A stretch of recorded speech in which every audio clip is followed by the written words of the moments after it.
Let's take a look at a halberd that's over 460 years old. Long before I ever started this channel, there was one object that I always really wanted to possess, and it was to have an antique halberd.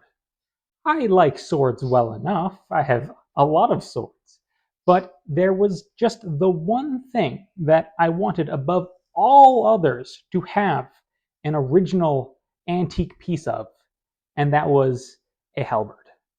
Now, with that dream, I had originally planned on just finding some rusted out, salvaged halberd head that I could mount in a shadow box and keep it as a pretty little display item, but I managed to find a whole lot more.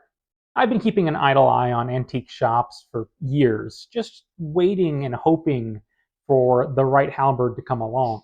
And I have to say that this one checks all my boxes. The antique shop dated this to around the 1560s, and in my amateur opinion, I'm inclined to agree. It has the very beginnings of a concave blade, which really comes into vogue in that second half of the 16th century. And the detailings are just delightful.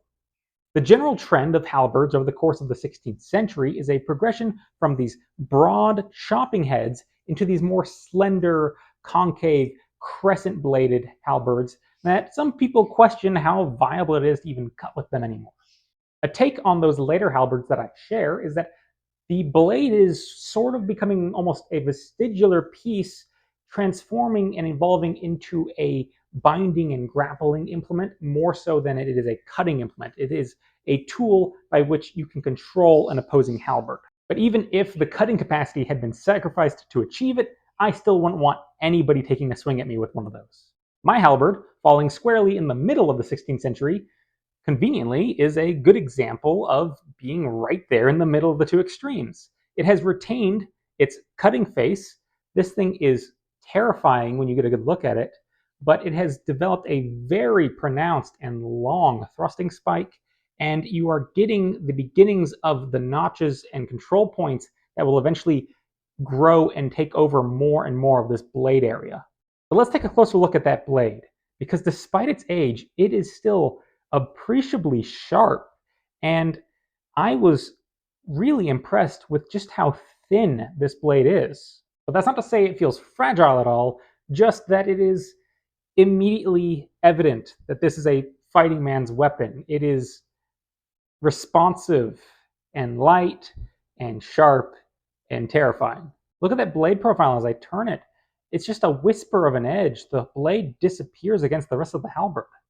Moving on to the hook on the back, it's a little more stout in its profile than the blade, but there's still enough of an edge bevel here that if you shoved this into someone's face or ripped behind at a limb, I am sure you could give quite a nasty cut with it. And of course, there's the point of the hook itself, which, while it has definitely been rounded off through the ages, it is still quite a bit prickly.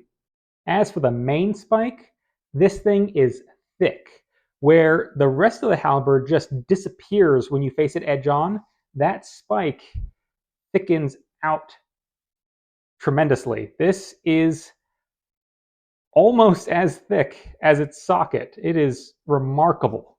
And it's that transition from the socket to the spike where the craftsmanship of this halberd really comes through in these complex geometries as the form shifts to narrow out from the socket towards the blades and then swells back up again to the spike. There's a lot going on here that a lot of modern reproductions simply don't even attempt to capture. While the spikes of some halberds are still edged in a way that they can be used feasibly as a cutting portion of the halberd, this is pure spike. There are edges technically, but it is a diamond cross-section through and through. It is reinforced and stiff, ideal for punching into resisting targets, and you have a lot of spike to work with. But despite those reinforcements, it's actually bent in two places. It leaves one to wonder where those bents came from. Did it just fall down one day, or did it get put to use? But speaking of damage, we need to then look at the langits, because this is where the most interesting story of this piece arises. because these langits are not original to this head. The original langits for this halberd have been cut back. They terminate right here, and they have been mated to a different set of langits.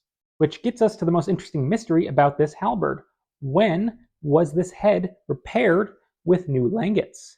Was it during its service life? Did it suffer damage at some point and a smith replaced the langits to make this a serviceable weapon again? Was it a Victorian with scraps of different polearms, just kind of smashing them together to make something serviceable? When did this joining happen? In my discussions with the antique dealer, our best guess is that this haft and these langits are at least relatively contemporary to the head. The haft has evidence of being handworked, and the langits, importantly, are recessed into the haft. This is a level of effort that is not usually replicated on more modern rehaftings of historic polearm heads. It's just too much work for the hassle. But it was done historically to inset the langits into the haft. I should note that the rivets on the halberd head are distinct in form from those on the langits. So it's unlikely that these langits were made as an intentional repair to this halberd, but it's possible that they were Frankensteined together from two broken polearms. I'll probably never have an answer to it, but it would make this piece all the more fascinating if this was a repair in its service life. And if this haft is at least contemporary to the head, that means I'm holding a 460 plus year old piece of wood as well. Of course, wood does not hold up nearly as well as metal does over the centuries.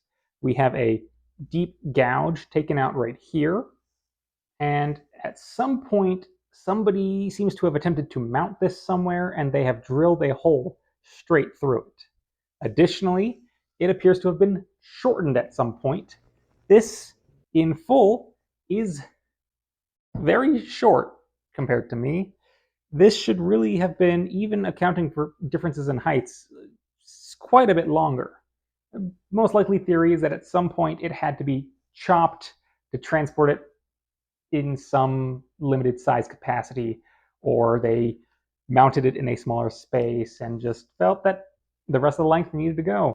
If this haft is indeed contemporary to the head, that is a terrible shame, but even with that reduction in its total length, I am still over the moon to have this in my hands. And now that it is in my possession, I will do my best to preserve this piece so that it can be enjoyed not just by me, but by the generations after me.